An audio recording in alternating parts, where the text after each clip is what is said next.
Very Well, I'd sure be smooth sailing. Let's go. yeah. We try to make this. I'm sure you will. It's all the other people Yeah. that influence that.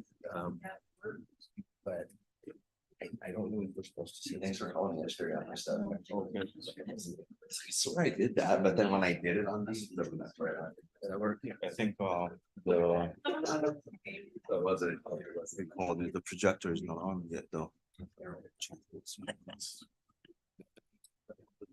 No, it was not.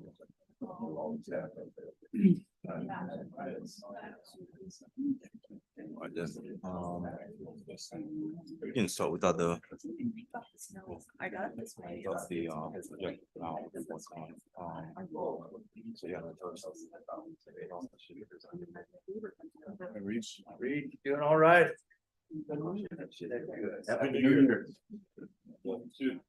Thank you. It's Green, isn't it Green? Okay, it's coming on. Green Larson. Change their name. Go ahead and. Okay. Yeah. Ready. Okay, we ready? Okay, thank you. Go ahead and call this Board of Supervisors meeting to order. I hope everyone enjoyed their holidays, family and friends, and we look forward to the challenges that the new year will bring. And hope everybody will have a safe and prosperous new year. You know, we've been blessed, and look, the year started out well, got a little moisture, and that's always good, especially in this kind of country. So with that, I ask Supervisor Gomez to lead us in the pledge.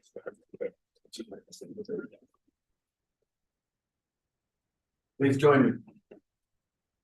I pledge allegiance to the flag of the United States of America and to the republic for which it stands, one nation under God, indivisible, with liberty and justice for all. Thank you. Thank you, Supervisor Gomez, and we appreciate that. With that, we'll now go to call to the public.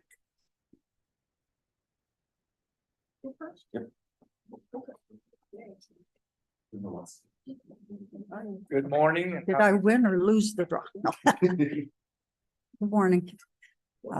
I guess everybody knows me. I'm Nancy Jean Welker. I'm from Bowie, Arizona. I work on the Sunzia and the Rio Sol projects. And I want to just start with a little bit of history. On December 15th, 2006, Southwestern Power Group sent a notification to Western Electricity Coordinating Council to see who might be interested in participating in our dream, Sunzia, an interregional transmission project between Arizona and New Mexico. That's December 2006. Okay. In the many years that followed, SWPG had a few partners that fell by the wayside in what turned out to be a massive undertaking, monetarily and painstaking effort. SWPG never gave up on what we felt was a needed project. 2 years ago, the energy company Pattern, who had contracted to take all the capacity of the Sunzia line, decided they wanted to buy Sunzia, which made sense. We began the process of turning over our dream to a company we felt would carry the ball over the goal. And they have. As of last Wednesday, a week ago, Pattern announced that they had closed on their $11 billion financing package for its Sunzia transmission and wind project, the largest clean energy infrastructure project in the U.S. history. I've been with the Sunzia project since its beginning and still am as I work for Pattern Energy. I'm also still with SWPG on our new transmission project, Rio Sol. I'm here today so you can celebrate with us and to thank you and some of the others who sat there in those places over the years. We couldn't have gotten here without you. I hope you know that, because we know that, because we couldn't have done it without you. I personally want to thank you for being so supportive and so kind to me and my mother when she was with me. It's been a long time of us together. I feel like this is my home. And when I work with the people in Phoenix, they come visit the area or whatever they tell me, they say how they can tell that my heart is here and how I love this area. And they understand that because they love to come visit, even though they're still living in Phoenix. But anyway, thank you. Thank you, everybody. And my buddy over there. So I just wanted to thank you and let you know the news. And so construction will proceed on. And if you have any questions, let me know. And we can go from there. Thank you. Thank you. Morning, Sheriff. Good morning, Tim Sumner for the record. Over the holidays, of course, always fun for everyone, for family and friends, everybody coming in and lots of travels. And luckily we didn't have anything too critical, any real serious major accidents or nothing like that. Just some minor things, minor normal, DUIs and drug stuff. But, New Year's Eve had a major fight with about a dozen people in the middle of a highway or street area. So other than that, it was pretty quiet, not too bad. It's actually pretty enjoyable for everybody. Especially being a little short-staffed right now. Some of the good things that went on, I know you and others in this room and everybody partook in all sorts of different activities over the last several weeks. And, I just wanted to highlight one real quick, the the Cowbells annual dinner and auction that they do down at the Vernon Center down there this past over the Christmas time. The reason I wanted to point this one out is because there's somebody in the room right here, this young lady sitting behind me who got a great surprise. Even though some of her families in Okinawa couldn't be there, they still put on a huge surprise, and family came in from everywhere, and they were truly surprised and honored. And it was really an honoring them for their 50-year anniversary. And so that was a great accomplishment for them. It was great to see a lot of people there to honor them. And it was just, anyways, I wanted to point that out because she's here in the room and just say congratulations to her yet again. Keep embarrassing her, right? But that's not an embarrassment. That's a great feat. 50 years of marriage. That's awesome. It's phenomenal. So the other thing just momentarily wanted to touch on was still the IT need. The sheriff's office, I've mentioned it numerous times before. I spoke recently, well, I guess not really recently, it was last year. I spoke about the website development that was ensuing from the county and BITS, the contract provider for that, to set up the website. I have not had a chance to speak with any other elected officials. So I'm not sure if others have or have not had any further assistance. I came to you and asked respectfully to get some assistance with the setup of that, if you recall. That has not happened yet. So I know it's been a busy time. So I'd like to maybe see if we can get that ball rolling. I know there was some development that was ongoing initially, and some of the initial push was that there was going to be individual meetings with each elected and trying to get that set up. We did have some Zoom meetings that was like, or Zoom or Google Meets or whatever it was, some sort of online platform, right? Where numerous people got involved in that. So I was on a WebEx or Zoom or whatever it was, Google thing, with numerous others at that time when BITS was walking us through the preliminary pieces of stuff we would need to accomplish to get the website set up for each individual office within the county. Since yours would be handled by BITS, but we would still like that assistance. I say we, but I guess I'll say I, because like I said, I haven't spoken with the other electeds to know if they have or have not received that assistance to set up their portion of the website for Greenlee County. And I just wanted to bring that up and ask for that once again. So thank you for your time, gentlemen. Derek, would you Actually, make that, sure that later in the is meeting. addressed? Mhm. Thank you. Anyone else in call to public? If not, we'll now go to agenda item 2, Public Health Service District. The Board of Supervisors will convene as the Board of Directors of Greenlee County Public Health Service District and will reconvene as Board of Supervisors following consideration of these items. A, consent agenda. So move that we approve the consent agenda posted. I'll second that. Have a motion and a second. Is there any discussion? Hearing none, we'll proceed to vote. All those in favor of the motion, please indicate by saying aye. Aye. Aye, motion passes. We are now convened as the Board of Supervisors, and the Board of Supervisors will convene as the Board of Directors of the Greeley County Flood Control District. And after order of business, will reconvene as the Board of Supervisors. A consent agenda. So move that we approve the consent agenda posted. I'll second that. Have a motion and a second. Is there any discussion? Hearing none, we'll proceed to vote. All those in favor of the motion, please indicate by saying aye. Aye. Aye. Motion passes. We are now convened as the Board of Supervisors, and we'll go to agenda item 4. Mr. Hines, Public Works Manager, Fleet Facilities. Good morning. Good morning, Tony Hines, Facilities Manager. We're looking to revise the building sizes that we had proposed on our last meeting for the Duncan Fairgrounds, the D building and the dance floor. We have a revised quote on it that went up approximately $51,000 for the sizes. We did have a meeting with the users of the buildings and considered that this would be a better fit for what we're going for in the future than what we had previously proposed. Thank you. Is there any discussion? First of all, Tony and Ms. Bastine, I appreciate the effort that's being put forth on this. I think we've got one shot at this thing, and it'll serve us for many, many years as the one we all have now. But I appreciate what's going on there and all the input, and I think this is a good thing. So is there any further discussion? No, I just wanted to echo that, making it bigger is probably better, you know what I mean? Rather than building something and having it too narrow and or too short, I'd rather have a little extra growing room and hopefully we can continue to build that attendance and Right. And the kids with livestock and everything else. So I think that's great.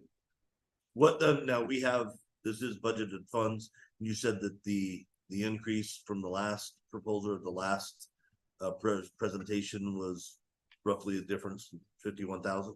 Correct. Yeah, we were at 124,100 on the first bid, and we're at 175,900 now. And we had 180-ish expected for that on ARPA funds, right? We actually did not have that much. We had about, if you recall, it was 75 or 80.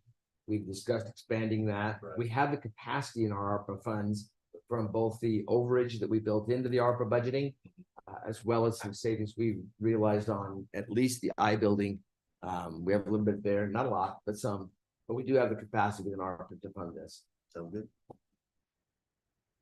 So is there any further discussion? No, I had some questions, but they've been answered. So a motion would be in order. I move that we approve of the revisions to the original proposal to expand the show barn at the Greeley County Fairgrounds D building and dance floor. Correct. Right. Yep.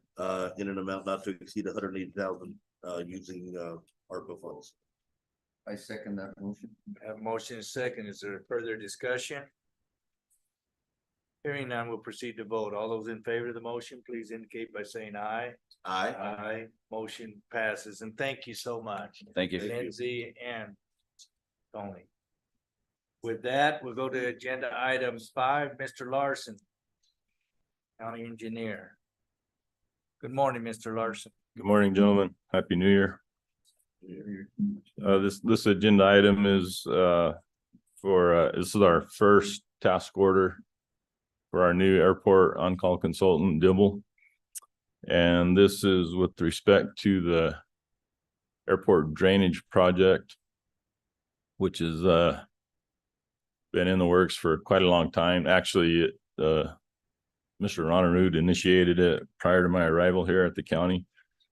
And our previous consultant completed the design. We had 100% design.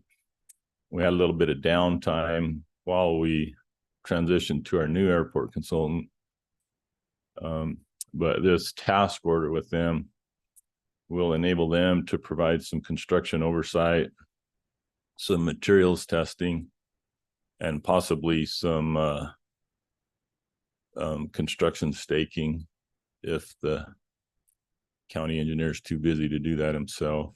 So they would use sub-consultants for the testing and the construction staking if necessary. So this is it's a time and materials task order where we will only pay them for the time and effort that they put into the project. There's some flexibility built into it,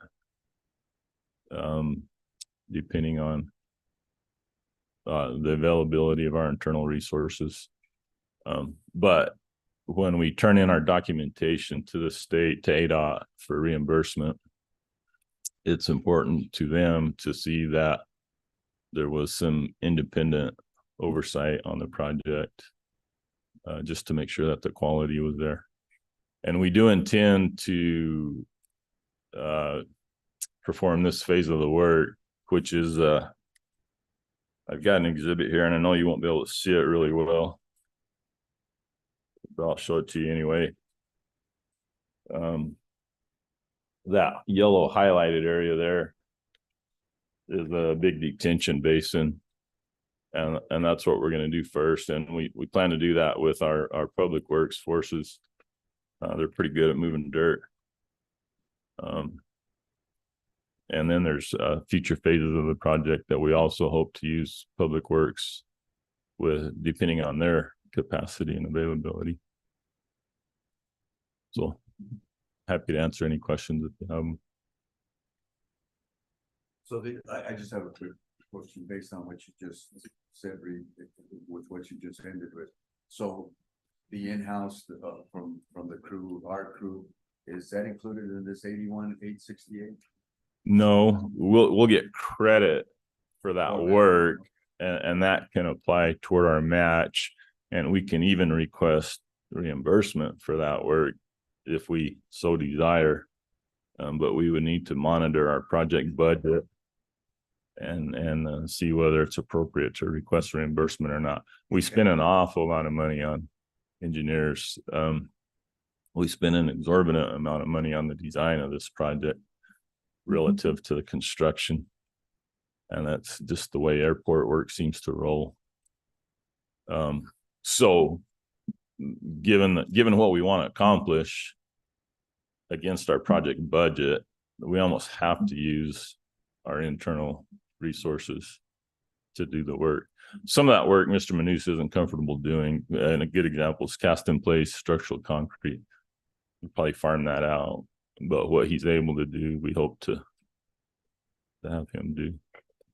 Is this a 10 or a 25% match in a project like this? It is a 10% match. It's a $600,000 project, and we're responsible for 60.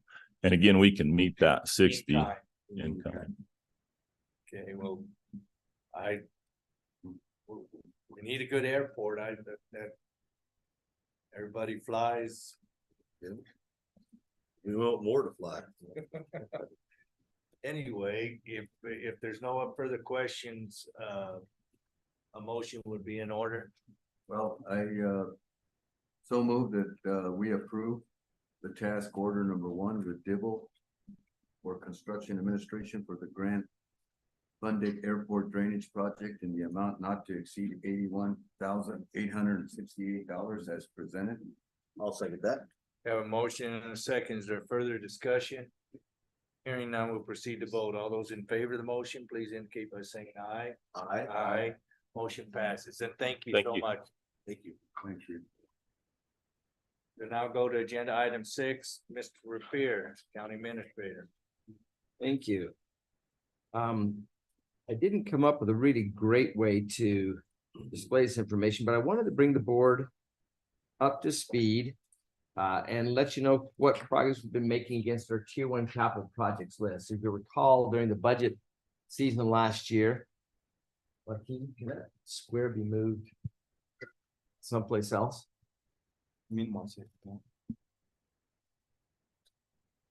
Perfect, I can make that work. By doing so, we we hope to be able to focus our resources in less of a scattershot approach and more of a targeted approach. We listed initially 18 projects, and we'll bring this up and then we'll go back and forth and scroll across each listing. But I wanted to update you on each of them. So the first were IT driven. They're the primary responsible project bits. And one is the Spillman servers, our Spillman server that we have for the sheriff's office right now. Spillman is, and yeah, you're looking at a different spreadsheet on yours. I discovered that last night as I was going over the stuff, preparing. We attached tier 2. Just to keep it interesting. I will make this available to everyone, both in and out of the meeting who desires to have a look at it. But You saw an expression. huh? yeah, I should have mentioned it before. I caught that last night, but as the panic look on your faces appeared, I realized I should let you know. But nevertheless, the Spillman servers, they've run their lifespan, and we're in the process of replacing those. That is a capital project investment. Out of our capital improvement plan fund, we have a quote of 210,000. And on some of these projects, if I miss it, Austin will correct me on some of the engineering ones. Reed will correct me, and then Tony will back clean up. But the projected cost of the server is 210,464. And then there's an annual what amounts to a maintenance or software contract that is just under $40,000 a year. So our 5-year cost on this approaches 370,000. But acquiring the server, getting it installed should be something that we can take place in the next couple of months, I believe, and have it operational by spring. But we do have a quote, and this is somewhat unique. You can't just go out on the market and go, I mean, you can go buy a server, but you run into all kinds of other problems. Spillman preloads the servers with software and other things that make it work. And so likewise with maintenance contracts and so forth, if everything works great, we don't have a problem. We don't use that contract. But if it doesn't, we need to go to the source of whose software is running on that server. And that is Motorola based product. So they're expensive. It is really the top of the line software for law enforcement agencies. Most agencies in our neck of the woods use this program, not all, but it's an expensive investment that we expect to last at least 5 years. Moving over to item number 2 on the IT punch list is the sheriff's internet. So what we need to do is set up a separate, it'll be tied to the county internet, but it'll be their own essentially trunk that goes to the sheriff's office to handle all of their traffic. They have more traffic, certainly per office than the rest of us do. They're managing officers out in the field with their connections. They're managing connections to State Link. There's a lot going on there. So to set up their own internet, we also intend to build battery backup into that. They're building the specs for a VM server is a virtual server. I wish I could tell you exactly what that means. I'm not that versed, but the best way to run it is not to purchase our own piece of, a box server, but rather to use a virtual server. And the specs for that are being built by BITS right now. We should have bid quotes available for you by our next meeting in January. The project should be implemented and completed by March. So do we just rent a space on that? On that virtual server? Yeah, what the virtual server, instead of having hardware, they can mirror whatever other servers are out there. So it's very universal. So when they do this, it's a physical piece of equipment here. But since you have that mirroring capability, you'll see later on one for the South Annex too. But allows us to mirror what's here on this side and that. So it just makes duplicates without actually having to purchase all these hardware pieces in it. When you change that server, you can just reflash to something else. Okay, thank you. I'm glad, Frank, I didn't understand a lot of what you just said. We didn't either. I mean, let's be honest. But I to those who do speak that language, they tell me this is the way to go. And that you'll see just 2 lines further down, another misspelled currently. That's what happens when you build these things at night, right? But there's a VM server that we'll put down at the south annex as well. This will build redundancy for all of the different systems. That also the specs we built out and we expect to present to the board at our second meeting in January to be implemented by March. And if you feel like you're any further along the road in understanding those two projects, then you're better off than I am. Well, we have IT. That's why we have IT, but you'll see on both those, we project completion dates in March. The Consolidated Dispatch Center, the IT side of this, the capital side of this has been completed. The equipment's been purchased, installed, it is up and live. We're working on a governance structure on how to handle dispatch for all of the different agencies. You'll recall we've been through this for a couple of years now, where the state is basically saying, we're going to pay for a single dispatch center for all of your entities, fire, ambulance, both police departments and so forth. And so like I say, the hardware portion of that has been purchased and installed, and we're working on the users group is working on a recommendation for governance of how that will work. But the capital side of it has been done. The GNSS base, this is of course the project that has been championed by Reed to help us with surveying across the county. The road department and the engineering department have been busy working installing that out at the airport. Reed actually sent me a really beautiful picture of what amounts to an electrical panel. I just didn't think it was quite sexy enough to show in this meeting. Sorry, Reed. But essentially it's ready to go except for the installation of a tripod. Is that right? Is that too simple? I mean, it's the place where the actual GPS head sits. And that will be commissioned, or what's the right word, when the National NGS, which stands for National Geodetic Survey. I was going to say that, but National Geographic kept coming out of my mouth. In any event, they will come out in February, and once they're there and the base is set up and established, it will be ready to go. We also have received a quote. We're looking for other quotes to install a repeater on our own tower up at Guthrie, and that'll be the linchpin to getting this data broadcast all across Green County for users, not only by our own engineering department and road department, but also other private surveyors can use that location and data as well. So we expect that to be completed by February and be up and operational. Right now, Reed travels around the county and sets up temporary bases and then works from there. This will eliminate a lot of that setup time. Expanding the landfill, and I'm going to need Reed's help on this, but the project was to purchase land from state land department that surrounds the landfill, mostly going to the roughly east of the landfill and downhill. That requires a survey for any kind of archaeological information, for any other concerns, and they did find some. As I understand, it's a line of rocks that was set up back when the CCC was out doing projects. Who knew the gathering rocks, nearly 100 years later would become an archaeological thing, but it is. And at this point, we have to work with state land to figure out how to mitigate that or something. Be nice if we could relocate the rocks and just relocate the site, but that's what's holding up the purchase of state land. And Reed, how much further?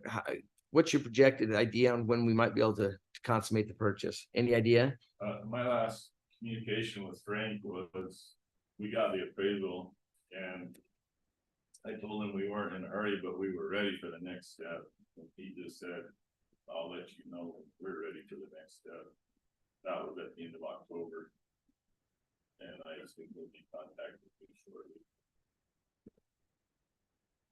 State land has never been known for moving fast, and so if this lingers much longer, we may wish to set up a meeting with the interim director and ask her perhaps to light a bit of a fire there. We're not at capacity now. We've certainly got some. It's not like we need to have this done by next week or even next year, But for our long-term landfill use, we're gonna need to consummate this purchase. With this CCC structure, the rocks and most of them have met their capacity and you know, the dirt has gone over them. But that's still considered a historical. Wow. Wow, because they're everywhere. I mean, the CCC was in this valley in the thirties and they did a lot of good. You know, out on the Franklin and the Burton and all that area, but they're considered wow. Okay, thank you. I'm just surprised. They did their job. They really did. We were surprised too. I know when I first saw the report, I looked at it, I said, well, there's a tank there, because it said, what did they call it? There was an incident or issue. I can't remember what it was, some sort of generic term. And I assumed that it was the stock tank that's there down the hill. But it wasn't. It was these lines of rocks. So You're all up and down Woods Canyon. They've done wonders. yeah. Yeah. So I know that Gene had come to us last month and asked to do a similar project. So if 100 years from now, those people who are sitting in your seats now are shocked to find they've created an archaeological site. There you go. For you. There's some rocks. Anyway, sorry. That's fine. And let me skip down while we're here from the expand the landfill item number 6 down to the landfill C&D cell. The C&D cell we built about 3.5 years ago filled up much quicker than we had anticipated. It didn't help that we no sooner had the hole dug and we had thousands of ties, railroad ties dumped in the landfill, and it ate up a lot of space very quickly.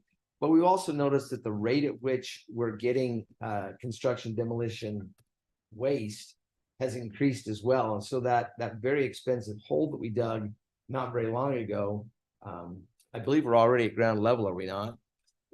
Above ground level. So we're stacking up on top of it, which has caused our engineer to ask, can we combine our C&D with our residential waste?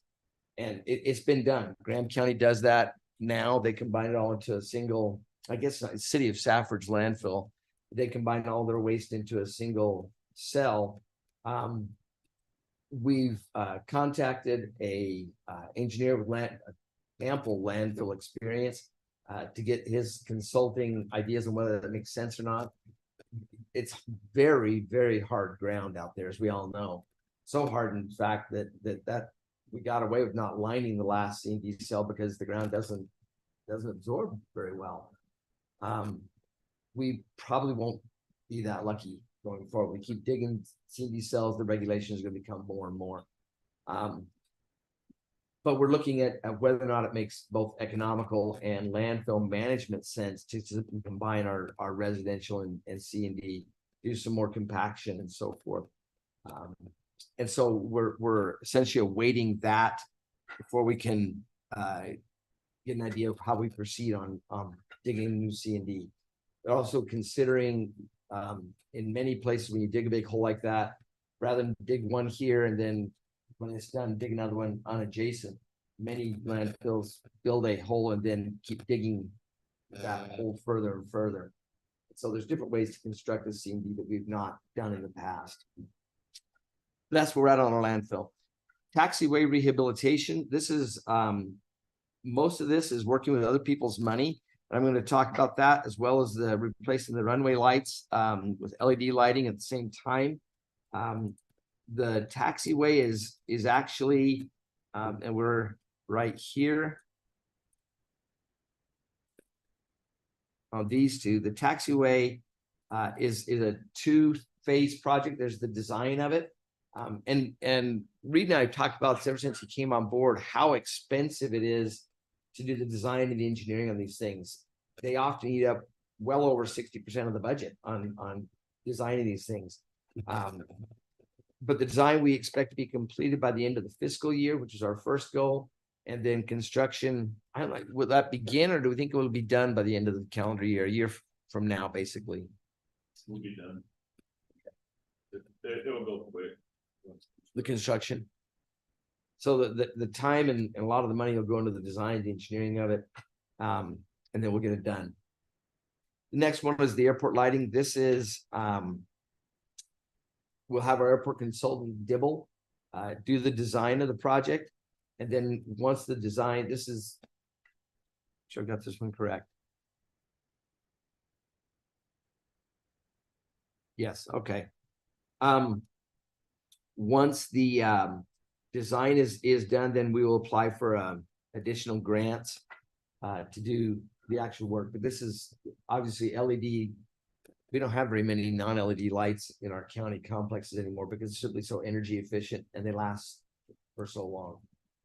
But this will move our airport lighting to that as well. Reed, do we have an idea of when we might get the design done on this? No, Dibble owes me a proposal. And in that proposal, we'll have a schedule. I expect to do that in the next few days. Okay. Reed, with the LED lighting, you don't have to change. I mean, it's the bulbs and stuff that you have changed. You don't have to change the wiring and the apparatus to hold them and everything else, do you? You don't have to change the wiring, but the wiring out there is not in great shape, honestly. And as part of their design effort, they'll evaluate the existing infrastructure, including the wiring. And we should brace for the possibility that they recommend that we replace the wiring. I mean, it's bad. Don't put in good LED lighting with bad wiring because it doesn't work. It's not working. I don't know. Anyway, I just wondered. Okay. Thank you. Sorry about that. No, it's both of these projects are we'll be funding ADOT money. It's consistent with the long history we've had of using ADOT or FAA money, and we do small matches to improve our airport. Reed and I have also been in a long running discussion about, so we've built largely with federal and state grants, a very good airport for our little neck of the woods. And given the usage, which is not very much usage, it has fallen down the ladder of priority where a lot of those funds that used to be readily available are not as available anymore. Partly because of our size and partly because of changes in spending priorities at the state and federal level. So we are constantly under the process of evaluating how much money do we continue to build up and how do we best manage the maintenance of what we already have. Our primary users are FMI and then federal agencies, Forest Service, BLM. During fire season, we'll have helicopters out there from time to time. There are, I think one of our two hangars at least is occupied. So there's some local users who fly in and fly out. There's some small aircraft. Reed has set up essentially a game camera to kind of keep track of who's in and out of there. And we get a lot more coyotes and other critters than we do aircraft. But an ongoing discussion that we'll need to continue to have is how much more do we build this up, if any, and what is our cost of maintenance? How do we do that most cost efficiency? LED lighting is a move in the right direction, but it's going to cost us some infrastructure, some build up, likely in order to make that lower maintenance going forward. The Soapbox Bridge has been on our CIP ever since I knew we had a CIP. It's been there forever and ever and ever. We took the approach this year of asking Senator Mark Kelly to include it on his list of congressionally designated spending, and it was approved. But this is just the design. One of the holdback we've had is in order to get on the SEGO list or other sources of money is you have to have a project design. It has to be engineered. The bridge is so old that the timber on it is actually actual size. So if you say it's a 2x4, it's actually 2 inches by 4 inches, not 1.5 by 3.5. And you can get that lumber if you were going to replace it, board for board, so to speak, but it's very expensive and probably isn't our best way to do that. So this project is simply to get the design completed so that we can then begin to get in line for some of the other projects. As Supervisor Gomez has mentioned several times, we don't have a project currently on Seago's list. Our roads in the county are in very good shape. We don't have as many miles, and largely because of decisions this board made going back 10, 15 years, our maintenance on those with the chip sealing every 4 years, 5 years, our maintenance is paying off in a big way. But this bridge never got done. So here we expect, I guess the county submits an initiation packet to ADOT. And then they will then assign a project manager and select a consultant to do the design. And we expect the design project to be done by the end of the calendar year 24, not the fiscal year. And again, anytime, Reed, please jump in and correct me. We've talked about the C&D cell. Let's move to the Loma Linda Park fencing. So we have the materials on hand. We've talked about, and Tony and I have talked about how we locate the backstop so that it's advantageous for pitchers and batters. We now have the well has been dug, so we have the water to support grass. But before we put in the fencing, we want to lay the plumbing for the sprinkler system, so that's in the ground and we're not trying to work around a fence we just stood up. We intend to get those projects done, and correct if I'm wrong, Tony, but in the spring. So we'd like to get the piping in so that we can get grass planted early. Some of that will be dependent on another project that's on the list as well. Like I said, we have the material. It's a matter of installing it and moving the backstop. We expect to move it a little bit, probably northeast-ish, in a northeasterly direction, like they say in some deeds. But we'll locate that. One of the benefits of new technologies, there are now apps you can get on your phone that will tell you exactly where the sun will rise and set every day of the year from wherever you're standing. And so with the use of that, we can locate the direction of the field and then set up from there. But we intend to get that started in the spring. The Duncan Ball Field redesign has stalled, and where we need to go next is with a work session from you to present some concrete ideas. We've had ideas to locate all the ball fields on the east side of the fairgrounds where the current ball fields are, then also on the northwest side. Each have their challenges, each have their advantages. I don't know that one is necessarily a better idea than the other, but what we need to do is give you some concrete ideas and how do you say, let's build here. The other question is how many. The ball fields will be the anchor to everything else we do.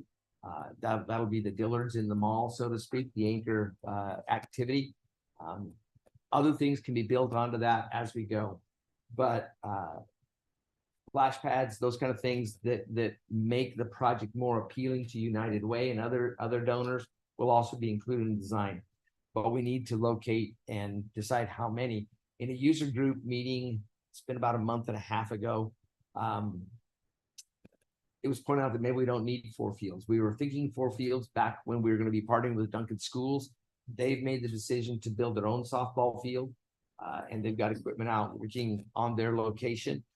I visited with Mr. Merrill, Elvin Merrill, on that a couple of weeks ago, and they're going to do some incline type stuff too. They're finding that if you hire people who do this for a living out of the metropolitans, it'll run 2 to 3 times what you could do most of it yourself.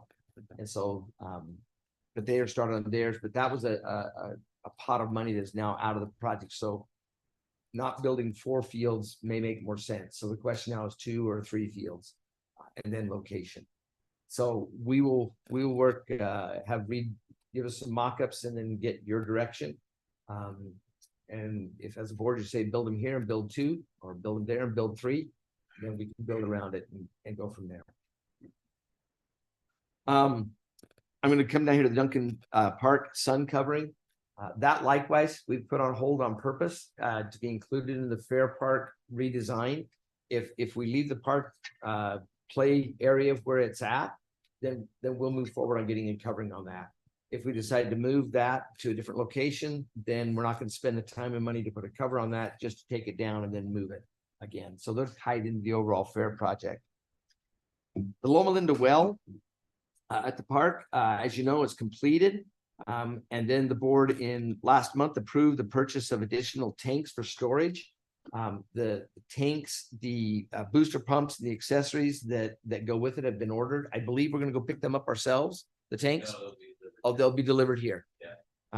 We're going to build there at Loma Linda Park a cement pad to put all the tanks on, both for the park usage as well as for road department usage, so that they'll be more stable. We won't have to worry about, any problems with that. We'll also make sure that they have flex pipe installed between the hard piping in the ground and the tanks.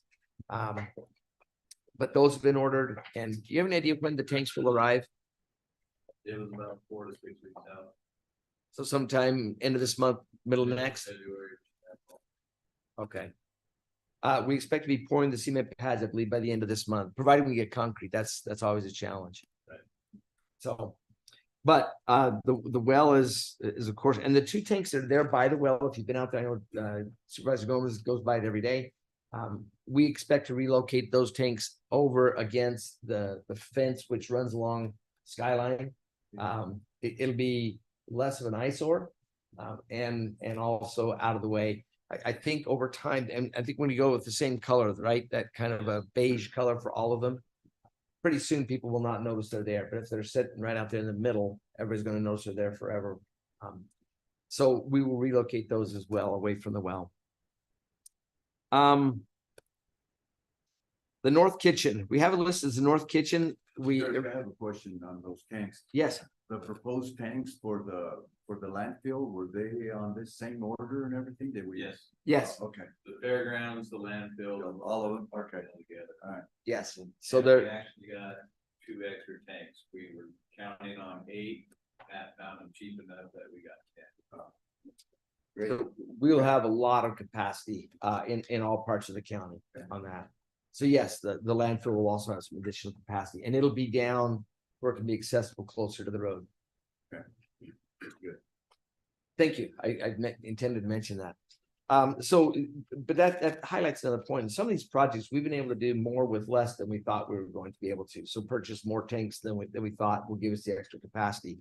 The next one's another good example. We listed originally on the ARPA plans 3 projects: the North Kitchen, the Paramutual, which is the space in between the 2 kitchens, and then the South Kitchen.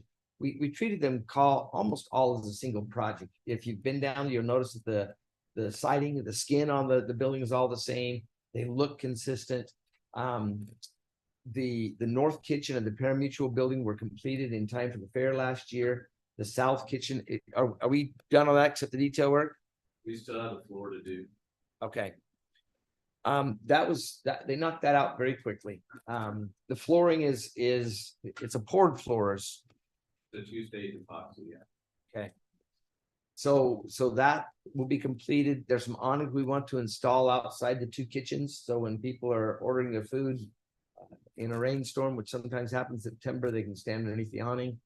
But those projects are by and large completed. We've already enjoyed some compliments on them. There's like I said, there's still a few things more.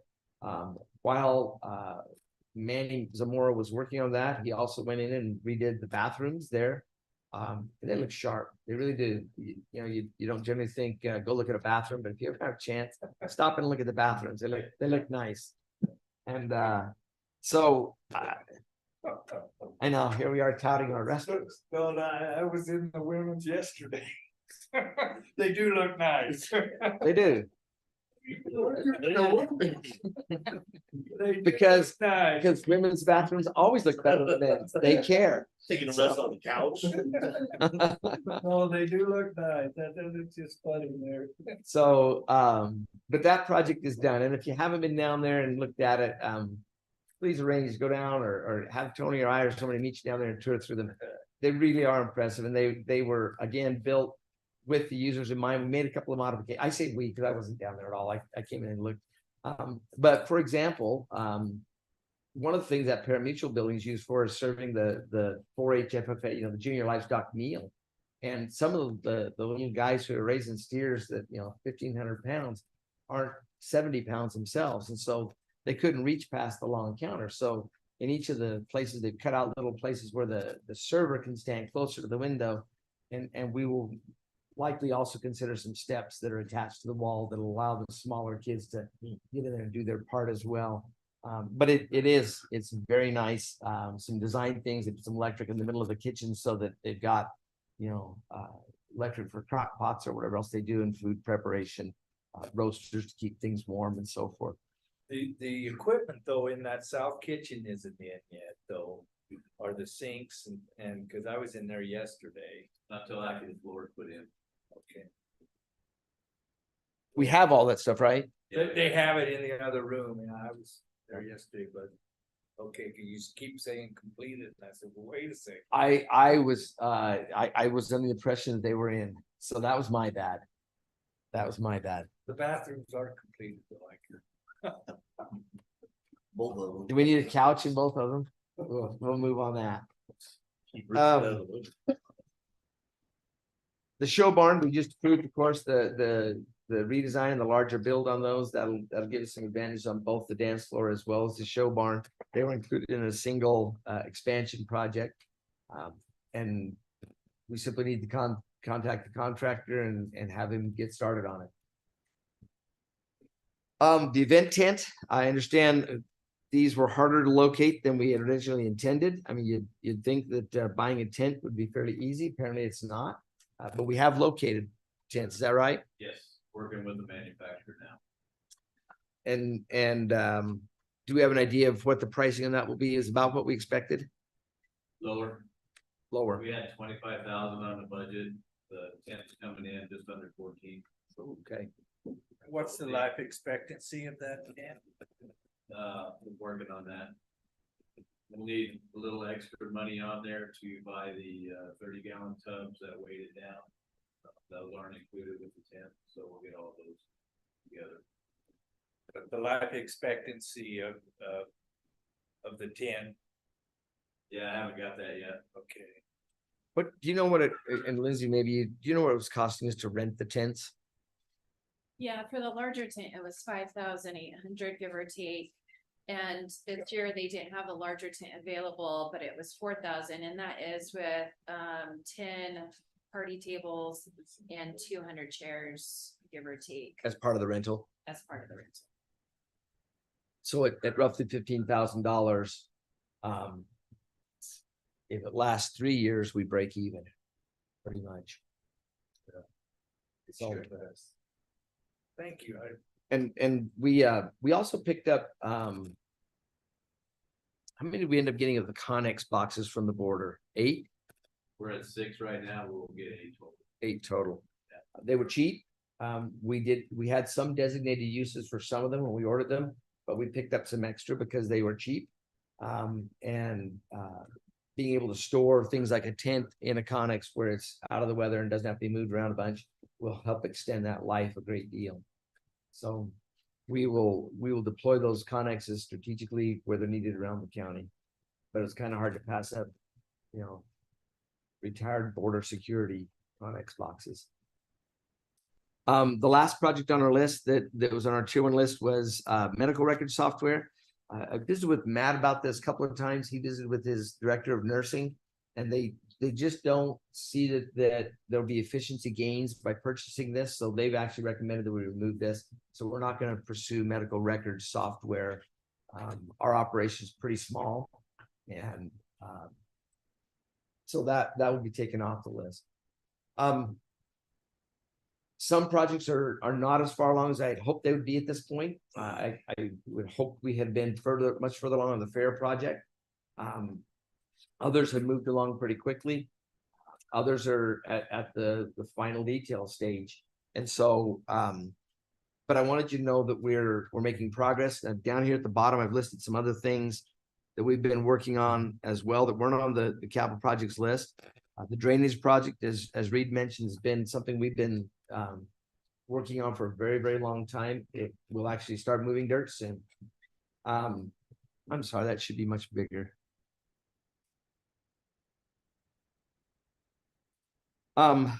We also, as the board is aware, I believe what we call the number 2 well at the fairgrounds collapsed earlier this year. We debated whether to go in and try and repair the casing or figure out some other fix for that. And given the fact that the well is 50, 60 years old or more, we felt like it was better to just go right next to the well and drop a new hole.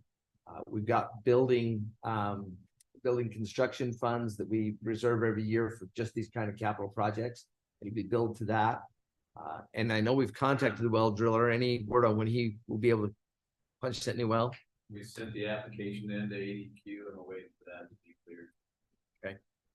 We'll set up, we'll take our best guess. We could get a well witch, but the last one we used was wrong twice. Said we could find lots of water, we didn't, then said we'd find no more, and we did. So we'll do our best guess. If any of you have some, strong feelings about where we should put the hole, it's gonna be next as close to the one we have now, so as to give us our best shot of hitting the same stream of water. Will it be the same contractor that did the Loma Linda? No, we're gonna use the drilling out of Duncan. No, there was one there. Yeah, Diaz. Benny Diaz. Diaz, okay. The ground down there is a lot softer. Loma Linda was a tough drill, but we believe, and it's not as deep, so we believe we can get down to this and get that up and going. We are working on a county-wide Wi-Fi upgrade. That was not on our capital projects list, and we'll be presenting some cost numbers to you, if not the next meeting, early in February. What this will allow us to do, to be any member of the public can come in and use it as a guest, but it also allows us to do some things more efficiently mobily. One of the examples, for example, is down at the fairgrounds during the fair. There's a lot of things that take place that a stand-up Wi-Fi system would be very helpful for. And so this will integrate all buildings that are frequently used to have Wi-Fi throughout the county. We're working on, and this is my word trunk, that may not be the right word, but we're trying to upgrade with Valley Telecom to get a much more high capacity trunk line, which is already available. We just need to work out the contract with them to get better and much more speed and capacity internet into the county building. We currently have and this was set up years ago, it was a very good deal at the time through Graham County. And we discovered the vulnerabilities of that recently when they were doing a server change, and they did not realize that when they turned off their server, they turned off our internet. So our sheriff's office was down for a day, maybe more. So our ability to hit state link and do some other things was down. We were able to patch through and get the bare minimums done, but we realized we've got a huge vulnerability there. And Graham County was very apologetic. This was certainly nothing intentional. They did not realize that when they shut their system down to work on it over a long weekend, that they were shutting us down as well. It was fortunately on a weekend, so most offices were not affected, but the sheriff's office clearly was. And so we're working on a bigger line, bigger pipe, at a lesser cost. And then we'll work on some redundancies and continue to work Graham County. We're talking about a GIS enterprise, and what enterprise would be a systemized. So the GIS data is housed in the assessor's office. But to Joanne's credit, Ms. Cathcart, our assessor, she has great vision of how GIS data can be used in a lot of different applications. Road department, we already use it in the E911 system, but there's so many different ways that this can be used. And in order to effectively use it, we need to build an enterprise-based server to do that. It may involve another VM, a virtual server, but we're limited right now. The limiting factor is our ability to access that data and then continue to build on the data. So that's a project that Austin has been working with Joanne and other users to try and build up and build out. County website conversion. The meetings the sheriff referenced in this call to the public will begin next week to sit down with each elected official and department head. We've had the website out, it's built, it's been beta testing. And there have been some things we found, some bugs, some things that need to be corrected. Most of those are going to be office by office. In other words, I want to make sure that someone can get to the document search on the recorder site. We need to make sure that that works. And so Austin will begin those meetings next week. We'll meet a couple of days a week with different people, and we hope to get this live and switched over completely by March. The beta testing has taken a little longer than we had anticipated, than we had hoped for. It's one thing to build an infrastructure, it's another to populate it so that it works the way that our departments and electeds want it to work. And then, of course, we have our ongoing core operations. David Manus sent out a text after our last big rain event. I think it was the next morning or later today. He says, we've touched up all the roads are in good shape. Those kind of things are the bread and butter that we live on. Tony's group is constantly doing maintenance on things, most of which I don't hear about, most of which most people don't hear about because they're trying to stay on top of that. But that's where we're at on our projects, and wanted to update you. As we start ticking these off, we'll let you know. And then it'll help us develop our next year tier 1 projects, hopefully with many, if not most of these off the tier 1 list. I'd request that maybe we touch base on this once a month or something, just Okay. to, and you don't have to talk about things that haven't moved, but if there have been moves either way, delays and or progress, it'd just be nice to hit those, just to kind of get us, keep us on track. In front of us. Yeah, Very good. rather than waiting a few months and then knowing that, hope we missed that. But Things fall between the cracks. Yes. Okay, nothing else. Any questions of Derek on the capital improvement projects? We'll go to next to county and state budget legislative issue, Mr. Repair. Agenda item 7. I spent a good part of my day yesterday trying to get caught up on what is happening. And it's interesting, just about every commentator, every article writer has a different idea of what's going to be important in this legislative session. I've talked to several consultants who work down at the legislature. They all have a different idea. Water clearly is going to be there. There'll be a lot of discussion, although I'm not sure how much movement on the ESA empowerment scholarship issue.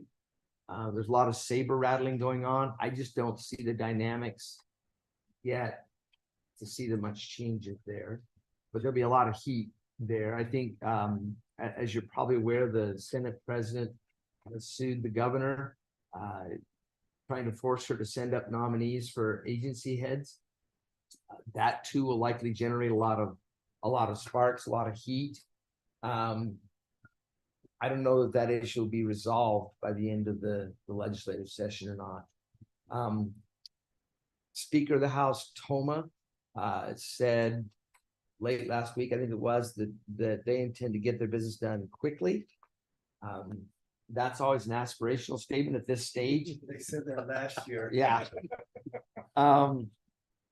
That's a reflection of an article and a theme that keeps coming up in many of the articles, and that is that, as we know, for the last 2 legislatures, which are 2-year terms, there's been a 1-vote majority in both chambers. The dynamic that's a little bit different this time around is the Democrats are much better funded than they were in either of the last 2 election cycles. And so getting their business done, whatever that is, and getting back home to campaigning is a theme we hear about, may actually move the needle this time. Because particularly in those competitive districts, and there's about a dozen around the state, either on the Senate or both, where the registration numbers suggest there's going to be competitive races. And in some cases, there's simply changes in what's happened in the last 2 years. And so there's gonna be a real push to go home and campaign. Toma himself has put his hat in the ring to run for congressional district number 8, which has attracted people literally living all over the state to come run in it, even though they don't live in the district. And I would have to imagine that if this session goes very long, he may leave the legislature to go run. If he's serious about running, he's gonna have to go run. You can't go till July for an August primary and expect to do much good. So there will be that very real pressure. How it affects our budget, don't know. We've been watching. Chairman Lunt and I attended 2 or 3 different prognostications on the economy. It doesn't look right now Arizona's going to hit a recession, but we've noticed a dip in our revenues just like the state has. And so when that happens, with the upward pressure of ESA scholarships, there's also talk about increasing teacher pay. There's some upward pressure in the budget. If revenues don't match that, we all know where they go looking. We are their couch where they go look for quarters. So we will keep an eye on that very closely. The first LPC meeting for CSA is next Friday, the 12th. And that's pretty much all I have. Yeah, it's at 8:30 instead. They've been at 9 and they're. Oh, they're doing it at 8:30? Okay. But anyway, that's kind of where we're at. I'll give you an update on our budget at our next board meeting when we have the new December numbers. We don't have them yet. They will probably arrive next week. And then we'll fill those in and we'll monitor how our revenues are doing. Any questions? Thank you for that update. If not, is Laura gonna handle the? I'll actually cover the calendar as well. For the remainder of the month, we have county managers meeting and legislative committee, legislative policy, LPC begins next Friday. Just as a matter of note, many of you may have heard, but Bill Hardy, the first and only executive director of ASIP until just recently, passed away in December. Unexpectedly expected. His health was not good. He knew that he was in bad shape, but his death was not expected when it occurred. And there will be a celebration of life for him also on the 12th of January. But I think it's appropriate to note his passing. He was ASIP would not be except for Bill Hardy and the way that the efficient way that has been run. The following week, of course, Monday is Martin Luther King Day. Offices will be closed. We have 17th is. We moved, right? We moved that down to the 23rd. No board meeting on the 17th, right? Correct.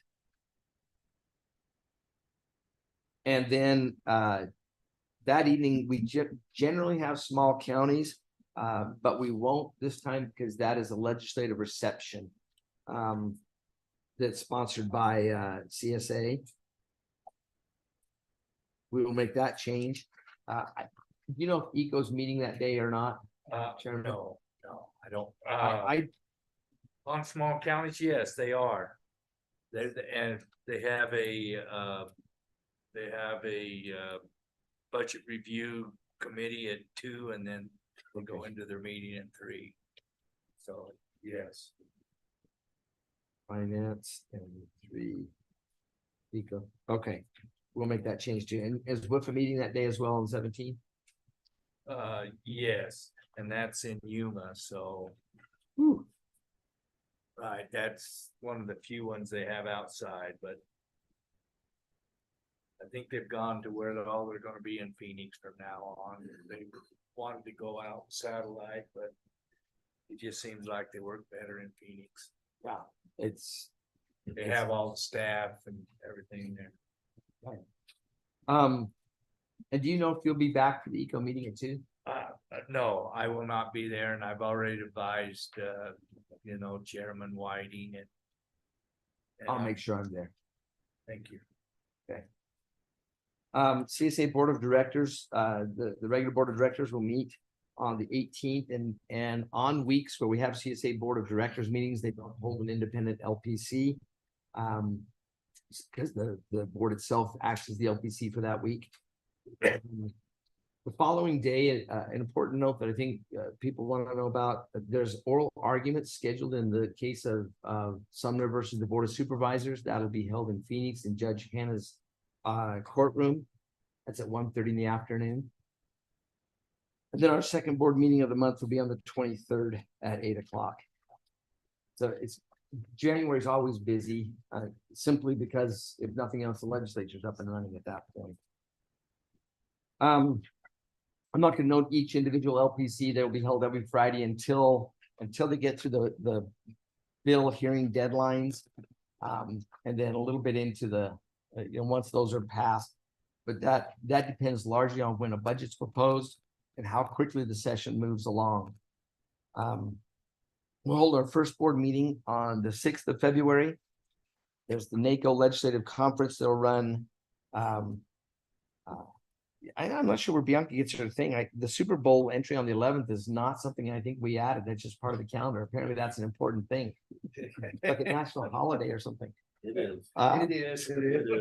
You'd think NACO would pick up on that, right? But NACO Legislative Conference will be the 10th through the 13th. And then we obviously have our offices closed for President's Day on the 19th. And then our second board meeting will be the 20th of February. And then the Board of Directors and CSA, our normal lineup will be the 21st and 22nd. I expect that we will have a managers meeting on the 16th. I'll be there. It always gets massaged a little bit around the NACO Legislative Conference because obviously some of our key CSA folks are back in DC. Moving into March, we have our first meeting on the 5th. We have our second meeting. We moved down to the 26th to accommodate the presidential preference election on the 19th. Our elections equipment service provider is down at the elections building yesterday, today, and tomorrow.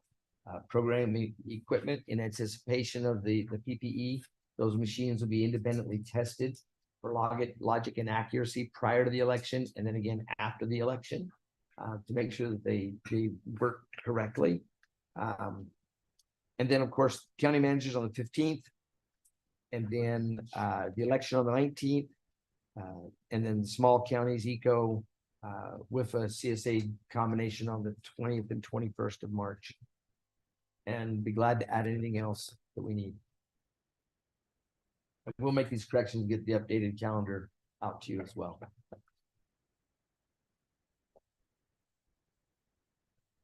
Anybody have anything to add? If not, thank you. We now go to agenda item 8, consent agenda. So move that we approve the consent agenda as posted. I'll second that. And motion second, is there any discussion? Hearing none, we'll proceed to vote. All those in favor of the motion, please indicate by saying aye. Aye. Aye, motion passes. We now go to agenda item 9, supervisory reports. Mr. I don't have anything. I don't have any reference to report. And I just the holidays are over. We always appreciate our employees and what they do and the services they give to our constituents, and we look forward to 2024. May everyone be healthy and their families, and may we progress. And with that, I think we all have a busy year in front of us. That's another election year, so I know they will be extremely busy. And with that, this meeting is adjourned. Thank you. Thank you. Drive it. You better go.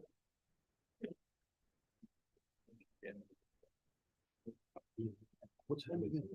Yes, I missed that, but it was fine. And then I'll get. We'll have to go down the evening before.